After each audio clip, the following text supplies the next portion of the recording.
මම 2019 ගාන සාකච්ඡා කරන්න යන්නේ ඔයාලට වැදගත්ම වෙන ගානක් පේපරේදී හම්බෙන වැදගත්ම වෙන ගානක් තමයි භාග ගාන කියන එක. භාග ගාන සාමාන්‍ය පේපර් එකේ පළවෙනි පත්‍රයේ B කොටසේ පළවෙනි ගාන විදිහට තමයි එන්නේ. මේ කියන්නේ අලුත් සිලබස් එකේ 2016 ඉඳන් මේ දක්වා තිබුණු හැම අවුරුද්දකම වගේ මේ භාග ගාන කියන එක පාර්ට් B වල ඒ කියන්නේ එක පත්‍රයේ පාර්ට් B වල පළවෙනි ප්‍රශ්නේ විදිහට නොකඩවාම වෙලා තියෙනවා. ඉතින් මේ ගානේ ලොකු වැදගත්කමක් තියෙනවා. ඒ හින්දා අපි හදන්නේ 2019 ගාන සාකච්ඡා කරලා දාන්න. හරි බලමු. ගාන ස්ක්‍රීන් එක උඩින් වැටේ මේ බලා ගන්න. හරි ගානේ තියෙනවා කාණුවක මුළු දිගින් 15න් 7ක ප්‍රමාණයක් පළමු දිනේදී කපන ලද අතර ඉතිරි දිගින් 4න් එකක් දෙවන දිනේදී කපන ලදී කියලා ගානේ දීලා තියෙනවා. ඊට පස්සේ රෝමන් ලකන් එක අහනවා අපෙන් පළමු දිනයේ අවසානයේදී කාණුවේ මුළු දිගින් කොපමණ භාගයක් තවදුරටත් කැපීම සඳහා ඉතිරි වේද? හරි අපිට මුලින් කිව්ව ගානේ කාණුවක මුළු දිගින් 15න් 7ක ප්‍රමාණයක් පළමු දිනේදී කපන ලද අතර. ආයෙ කියන්නේ මොකද්ද? කාණුවේ මුළු දිගින් 15න් 7ක්. කාණුවේ මුළු දිගින් 15න් 7ක් පළමු දවසේ. හරි. කාණුවේ මුළු දිගින් 15න් 7ක් පළමු දවසේ කපලා තියෙනවා. අපි රෝමන් ලකන් එකෙන් අහන්නේ පළමු දිනයේ අවසානයේදී කාණුවේ මුළු දිගින් කොපමණ භාගයක් තවදුරටත් කැපීම සඳහා ඉතුරු වේද? හරි.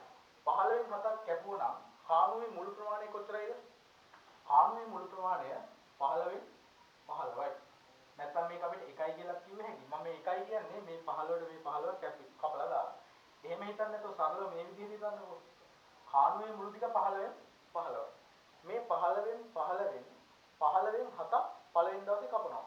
එහෙනම් ඉතුරු ගාන හොයන්න නම් මේ 15න් 7ක් අඩු කරලා ගන්න. එතකොට මට එනවා කීයද 15න් 7ක් අඩු කරපුවම කීයද? ගන්නවා 15න් 7ක් අඩු කරපුවම 8යි. හරි. එහෙනම් 15න් 8ක් කියලා එනවා උත්තරේ. එහෙනම් රෝමන් ලකන් එකට එනවා උත්තරේ 15න් 8යි කියලා. ඊළඟට දෙවෙනි ගාන. දෙවන දිනේදී කාණුවේ මුළු දිගින් කොපමණ භාගයක් කපනු ලැබුවේද? හරි.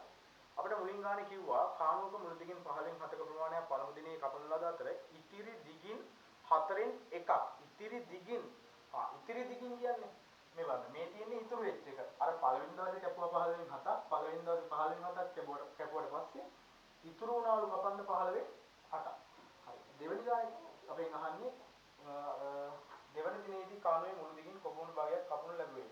හරි. ඒතකොට උඩින් කියවනේ කපන ලද කාණුවක මුළු දිගින් 15න් 7ක ප්‍රමාණයක් පළමු දිනේ කපන ලද අතර ඉතිරි දිගින් 4න් එකක් දෙවන දිනේ කපන ලදී කියලා.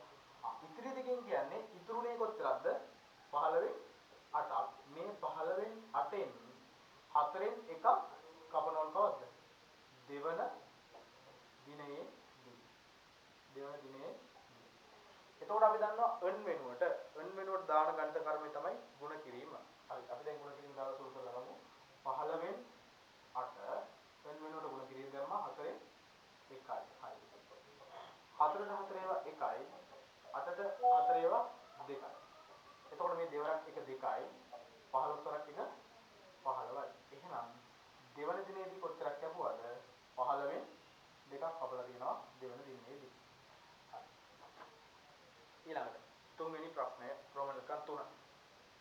කාණුවේ මුළු දිගින් තවත් මීටර 600ක දිගක් මුල් දින දෙක අවසානයේ වන විට කැපීමට ඉතිරි වී තිබුණි. කාණුවේ මුළු දිග හොයන්න. හරි. කාණුවේ මුළු දිග හොයන්න කියලා කිව්වා.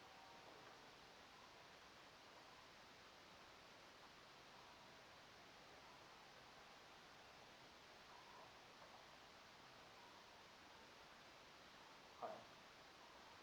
පළමු දිනේදී කොච්චරක් කැපුවද? 15න් 7ක් කැපුවා. දෙවන දිනේදී කීයක් කැපුවද? 15න් 2ක් කැපුවා. එහෙනම් අපිට ලියුව හැකි 1 හා 2 දිනවලදී කපන ලද ප්‍රමාණය. එතකොට පළවෙනි දිනේ හා දෙවෙනි දිනේ කපපු මුල් ප්‍රමාණය හොයන්න මේ 15න් 7ට මේ 15න් 2 එකතු කරලා දාන්න. මට එන උත්තරේ 15න් 7යි 2යි 9. 15න් 9ක් කියලා.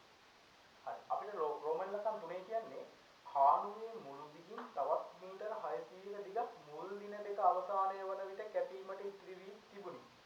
කාණුවේ මුළු දිග සොයන්න. හරි. මේ තියෙන්නේ පළවෙනි දිනේ හා දෙවෙනි දිනේදී කපපු මුළු ප්‍රමාණය. ඊට පස්සේ අපි හොයනවා තවත් ඉතිරි වූ ප්‍රමාණය. මොකද්ද? තවත් ඉතිරි වූ ප්‍රමාණය. කොහොමද ඒක හොයන්නේ? 15 මේ 15 9 අඩු කරමු. 15 9 අඩු කරමු. කීයක් දෙන්නේ? 15 9ක් අඩු කරනවා. කීයක් දෙන්නේ? 15 6ක් කියලා යනවා. 15 6ක් කියලා යනවා. එතකොට අපිට රෝමන් ලක්ෂණ තුනේ කියවනේ කාණුවේ මුළු දිගින් තවත් මීටර 600ක දිගක් මුල් දින දෙක අවසානයේ කැපීමට ඉතිරි වී තිබූ අතර. හරි. ඒ කියන්නේ පළවෙනි දිනේ දෙවෙනි දිනේ දෙකේම කැපුවා 15 9. ඊට පස්සේ ඒ 15 9 කැපුවට පස්සේ තව කපන් ඉතිරලා තිබ්බ කොච්චරද? 15 6. මේ 15 6 කියන්නේ මීටර් 600ක් ලු. කියන්නේ මීටර් 600ක් ලු. දැන් අපි හොයන්න යන්නේ කාණුවේ මුළු දිග. හරි. දැන් මේකට මම පාවිච්චි කරන්නේ ඒකක ක්‍රමය කියලා ක්‍රමයක්. බලමු මොකද වෙන්නේ කියලා. හරි. 15 6ක් කියන්නේ මීටර් 600ක්. මම මේක හදන්නේ ඒකීය ක්‍රමයකට. ඒකීය ක්‍රමය. ඒකීය ක්‍රමයට හදලා ඉස්සෙල්ලාම කරන්න ඕනේ. 15 6 තියෙන්නේ මෙතන. එතකොට මේ උඩ මම 15 එක කරගන්න ඕනේ. මේ 15 එක වෙන්න නම් මෙතන කීයෙන්ද වැඩි වෙන්න ඕනේ? 6න් 1. එහෙනම් මේ පැත්ත 6න් 1 වැඩි කරා නම් මම මේ පැත්තත් වැඩි කරන්න ඕනේ 6න් 1. ඇයි මම 6න් 1 වැඩි කරේ? මේ 6ට මේ 6 කැඩලා ගිහිල්ලා මේ උඩ කීයක් ඉතුරු වෙනවද? එකක් ඉතුරු වෙනවා. එතකොට විතරනවා කීයද කියලා? 15 එකයි කියලා. හරි. දැන් මේ 6ට මේ 6 කැපිලා මෙතන කීයක් එනවද? 100ක් කියලා. එතකොට 15න් එකක් කියන්නේ 100යි මීටර. අපිට ඕනේ මුළු ප්‍රමාණය 15න් 15යි. 15න් 6ක් කියන්නේ මීටර 600ක් නම් අපින් අහන්නේ 15න් 15. 15න් 15 ගන්න මෙයා වැඩි කරන්න ඕනේ කියන්නේ 15. එහෙනම් මෙයාත් වැඩි කරන්න ඕනේ 15. මෙතන දැන් එනවා ලස්සනට 15න් 15යි කියන්නේ. 15න් 15යි කියන්නේ මුළු ප්‍රමාණය. එතකොට මෙතන 100 වැඩි කිරීම 15යි කියන්නේ 1500යි මීටර. ඔක තමයි රෝමන් ලක්ෂණ තුනට එන උත්තරය. ඊළඟ අවසාන එක රෝමන් ලක්ෂණ 4. කාණුවේ ඉතිරි මීටර 600 කැපීමට මිනිසුන් 4 දිනකට දින 3ක් අවශ්‍ය වේයේ ඇස්ටිමේට්තු කර ඇත. එම දිග දින දෙකකදී කැපීමට වැඩිපුර මිනිසුන් කී දිනක යෙදුවිය යුතුද? හරි. බලමු අපි රෝමන් ලක්ෂණ 4. දැන් මේ භාග කතාව දැන් මෙතනින් ඉවරයි. දැන් මෙතන දාලා තියෙන්නේ මේ අනුලෝම සමානුපාත ප්‍රතිලෝම සමානුපාත කැලක් තමයි හිණියට ගාවලා තියෙන්නේ. දැන් බලන්න. හරි මම ආයෙ බාරක් කියන්නම්. කාණුවේ ඉතිරි මීටර් 600 කැපීමට මිනිසුන් 4 දිනකට දින 3ක් අවශ්‍ය වේයයි එස්ටිමේට් කර ඇත. හරි. මම ගන්නම් මෙතනින් මිනිසුන් මෙතනින් ගන්නම් දින. හරි. මිනිසුන් 4කට දින කීයක් ගත වෙනවද? 3යි. එතකොට අපි ගන්නවා මිනිස් දින හොයන්න. මේ 4 මේ 3ෙන් වැඩි කරපුවාම 12ක් කියලා ගන්න. හරි.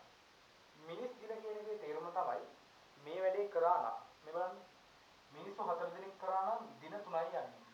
මිනිස් දින කියන එකෙන් අදහස් වෙන්නේ එක මිනිහෙක් කරා නම් කොච්චර කාලයක් යනවද කියන එක. එතකොට එක මිනිහෙක් මේ වැඩේ කරා නම් ඌ දවස් කීයක් කරන්න ඕනද? 12ක් කරන්න ඕනේ. හරි. ඒක අමතර කතාවක්. අපෙන් අහන්නේ කාණුවේ ඉතිරි මීටර 600 කැපීමට මිනිසුන් 4 දිනකට දින 3ක් අවශ්‍ය වේයේ ඇස්ටිමේට් කර ඇත. එම දින දින දෙකකදී කැපීමට වැඩිපුර මිනිසුන් කී දිනක යෙදුවිය යුතුද? දැන් වැඩේ වෙනස් වුණාද? නෑ වැඩේ වෙනස් වුන්නේ නෑ. මේක තමයි වැඩේ. කීයද? මිනිස් දින 12යි. වැඩේ මිනිස් දින 12යි. හැබැයි දාන්න ඕනේ කියන්නේ කීයද මිනිසුන්? දින දෙකකදී ඉවර කරවීමට වැඩේ දින දෙකකදී ඉවර කරවීමට. හරි. මම දිනේ කියන තැනින් දෙක දාගත්තොත් එහෙම මේ වැඩේ කියන එක වෙනස් වෙනවද? නෑ ඒක වෙනස් වෙන්න විදිහක් නෑ. වැඩේ 12මයි.